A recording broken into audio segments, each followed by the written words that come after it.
boa noite. Em primeiro lugar, eu quero te agradecer por estar assistindo e acompanhando o nosso trabalho. Meu nome é Paloma e junto comigo está a Adriana Cristiane Laodiceia. A nossa orientadora foi a professora especialista Cássia de Lourdes Lopes Batista. E o nosso trabalho traz como tema o educador social, o olhar e a perspectiva para a relação educar e cuidar da criança no lar-abrigo. Olá, meu nome é Cristiana e agora a gente vai falar um pouco sobre a justificativa do tema do nosso trabalho de conclusão do curso. É importante refletir sobre a necessidade da formação docente em diferentes contextos educacionais, tanto nos espaços formais quanto nos espaços não formais. Além disso, conhecer como acontece o processo de valorização das crianças acolhidas, sendo amparadas por educadores sociais, no aspecto do educar, tanto quanto no cuidar. Já a narrativa, ela apresenta a história de vida de uma das componentes do grupo, que viveu em um lar-abrigo, desde a infância até alcançar a maioridade. Fato que nos estimulou ainda mais a realizar essa pesquisa.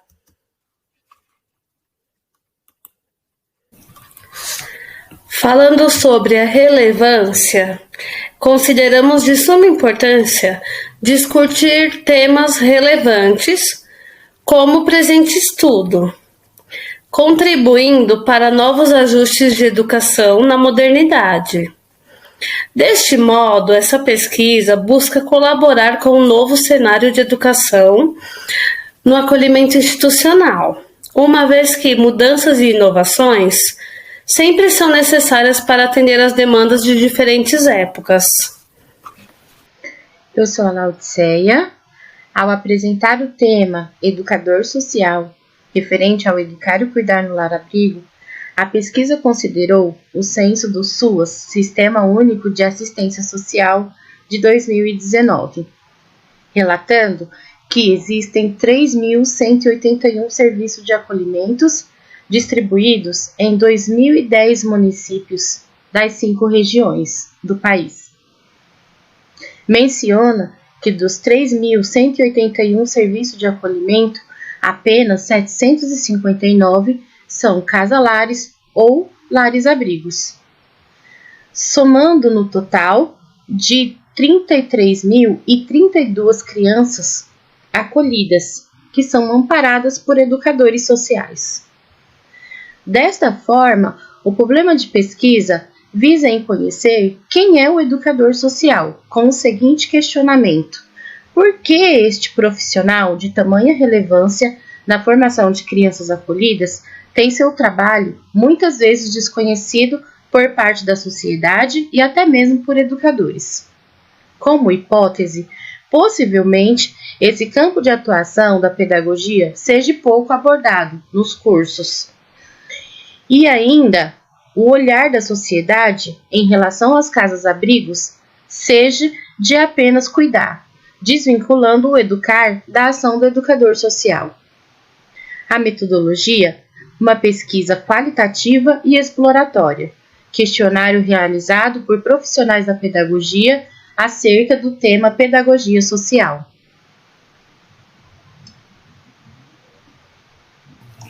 Olá, eu sou a Adriana.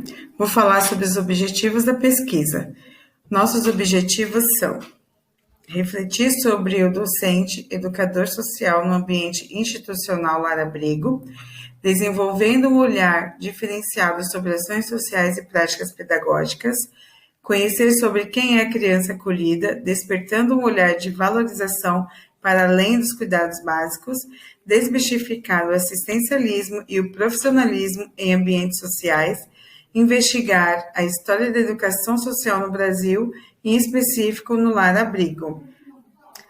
Nossa estrutura está da seguinte forma. Primeiro, introdução, relatos de uma das integrantes do grupo. Depois, 3 sessões. Relatos da educação social no Brasil, educador social, assistencialismo e profissionalismo, educar e cuidar no espaço de acolhimento social, Quinto, metodologia, pesquisa de campo. A sessão nos traz um pouquinho dos relatos da educação social no Brasil. Eu vou iniciar falando um pouco dos principais autores utilizados nessa sessão, que são Demerval Saviani, Maria Estela dos Santos Graciani, Violeta Nunes e Érico Ribas Machado. Bom, ao longo dessa sessão nós falaremos como surgiu a pedagogia social no Brasil, como se deu esse início, como e quando foi, e falaremos também um pouco da sua trajetória do início até o momento presente, para que possamos entender todo o contexto. Falaremos sobre para quem serve a educação social no país, quem são as crianças e os adolescentes assistidos, também quem são esses profissionais que não são reconhecidos. Explicaremos o que é a pedagogia social, que muitas vezes, infelizmente, no nosso país ela não é compreendida, é vista apenas como um assistencialismo, e ela vai muito além, né? É uma educação, os profissionais que atuam nessa área, eles são formados, então, nesse ponto, nós traremos um pouquinho da explicação. E também falaremos sobre como e quando surgiu o primeiro lar-abrigo no Brasil. Mostraremos alguns números como quantas crianças estão abrigadas, quem são os profissionais que trabalham e também explicaremos a sua base, né, o seu início, que se deu com a ajuda da Igreja Católica.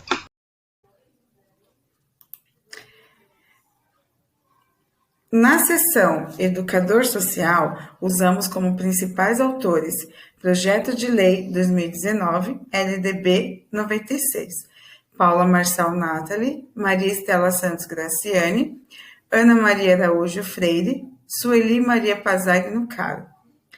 Nessa sessão, evidenciamos que, com a proposta regulamentar da profissão do educador social, ele ainda busca por reconhecimento entre as políticas públicas e na sociedade. Na sua atuação, no campo de atuação, ele traz os seus conhecimentos teóricos, suas práticas e habilidades. Também trará uma reflexão sobre seus processos educativos. Já nas atribuições, averiguamos que o educador social promove transformação social, seja ela no âmbito individual ou no coletivo, trazendo também suas práticas e acompanhando as comunidades e instituições. Na formação do educador social, nos trouxe uma reflexão sobre a sua importância e a sua atuação em um mundo de complexidade, diversidade e imprevisibilidade. Na formação universitária, os ensinos superiores têm por incumbência trabalhar com os profissionais, educadores sociais sobre as suas práticas e vivências no seu dia a dia, no seu contexto. Seção 4. Assistencialismo e profissionalismo. Educar e cuidar no espaço de acolhimento social. Como principais autores foram utilizados Arriet, Batista, Paulo Freire e Reilde. Como destaque da sessão, a importância das relações, um breve olhar sobre a infância, percepção da criança no lar-abrigo, as causas de abrigamento, lar-abrigo, que espaço é esse, como é organizado esse espaço e educar e cuidar no lar-abrigo.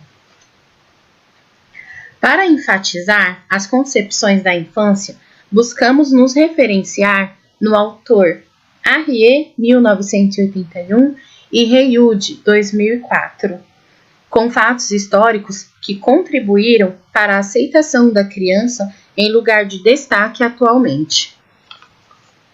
Ainda assim, vale considerar que quando nos referimos à infância, podemos observar constantes transformações na trajetória da construção e reconhecimento de identidade.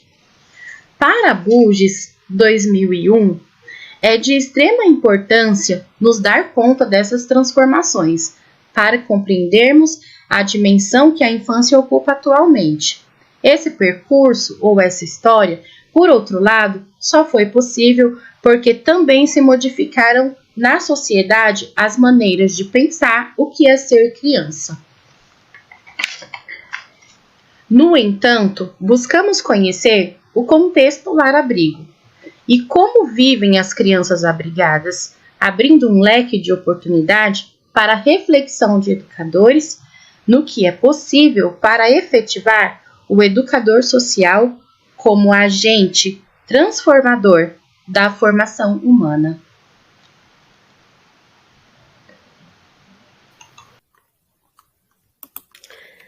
Falando também sobre os principais aspectos da pesquisa de campo, é importante informar que foi realizada através de um formulário do Google Forms. Esse formulário contém um questionário com 11 questões, que foi compartilhado tanto nas redes sociais. Desse questionário, 55 entrevistados responderam. Entre esses 55, eram tanto profissionais da educação quanto o público em geral. E a pesquisa de campo ela foi importante, falando também sobre a fundamentação teórica e permitiram que nossas hipóteses fossem alcançadas, sendo possível compreender. Considerações finais. Ao chegarmos no ponto concluinte da nossa pesquisa, separamos alguns pontos fundamentais para destacar o nosso aprendizado, acreditando ser os primeiros passos a ser seguido dentre tantos conceitos e conteúdos encontrados para refletir e inspirar a nossa ação. O estudo acerca da pedagogia social possibilitou nos aprofundar sobre a profissão do educador social e seu desenvolvimento no lar-abrigo, evidenciando a criança como protagonista, ampliando de diferentes modos as demandas sociais de educação. Compreendemos que é de suma importância refletir sobre esse assunto para que as desigualdades sejam superadas, haja vista que o tema é pouco difundido no ensino superior e nas mídias sociais para a população geral, de acordo com os dados sugeridos pela pesquisa realizada. Ainda salientar que o professor precisa estar atento a todos os sentidos de educação, seja formal ou informal. As perspectivas de estudo no abrigo parecem inesgotáveis, a começar pelas vozes das crianças que emergem entre as páginas, provocando em nós sensibilidade para uma ação imediata.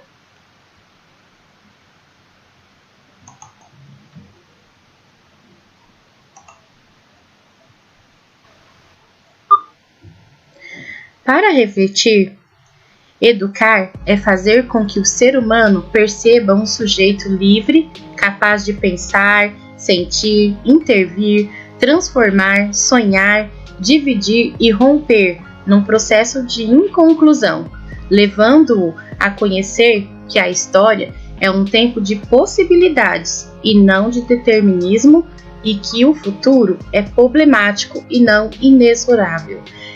Paulo Freire, 1996, página 21. Agradecemos a Deus por ter nos sustentado até aqui e as nossas famílias por todo o apoio. Queremos agradecer também a você, que permaneceu conosco até o fim e esperamos ter correspondido às expectativas. Agradecemos ao corpo docente da Metodista por todos esses anos de estudo que com certeza foram refletidos no nosso trabalho. Em especial, a gente quer agradecer a nossa professora orientadora Cássia e a professora Marjô por terem nos auxiliado, nos ajudado e nos acalmado nos momentos de desespero. Muito obrigada, professoras, vocês foram essenciais para o nosso trabalho. E nós estamos confiantes de que conseguimos atingir o nosso objetivo através deste trabalho. Muito obrigada!